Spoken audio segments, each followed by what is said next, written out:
Having looked at the three different types of worry, concern, anxiety, or fear, it would be nice if we could just fit every experience we have neatly into one of those three categories.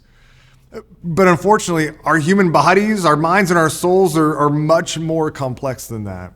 Anytime we're experiencing something concerning or we imagine something concerning, the truth is we often experience a mix of motives that contain some godly concern and some ungodly concern, and probably even some habitual anxiety.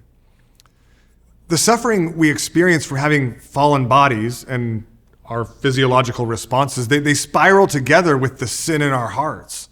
And together, they produce this wicked cocktail we popularly call anxiety.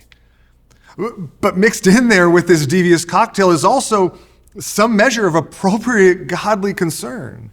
And we shouldn't throw the baby out with the bathwater.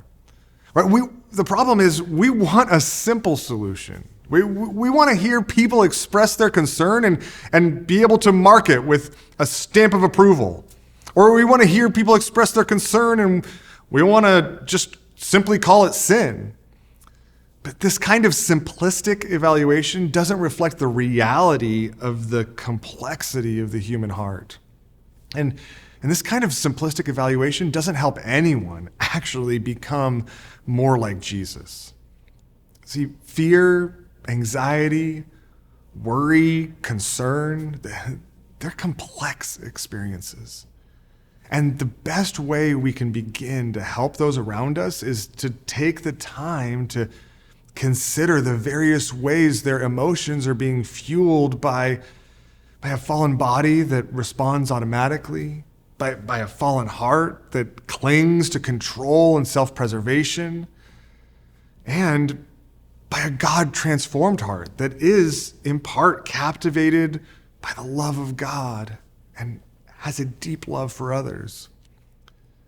But what does this insight gain us then?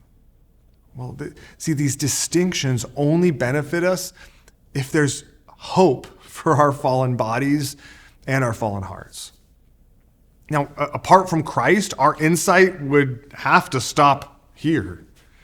We might try to develop some coping mechanisms for the dynamics of our fallen bodies. We might develop some cognitive interventions that try to redirect our illusions of control and our self-preservation. But in the end, these kinds of self-motivated, self-willed solutions would only serve to further inflame our anxieties.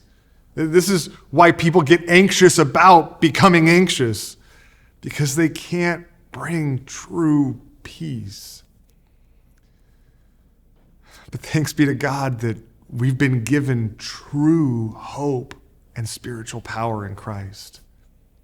See, the only hope we have for navigating this complex cocktail with wisdom and the only hope we have for growing through these struggles and increasingly replacing ungodly anxiety with godly concern is the continual, lifelong transformation that comes through the gospel.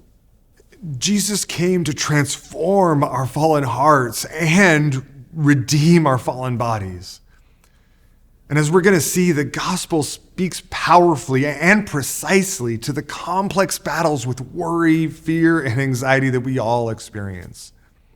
And with the background we've talked about over the past few videos, we're now well prepared to see the true power in the typical anxiety passages that we so often utilize with only a surface level understanding.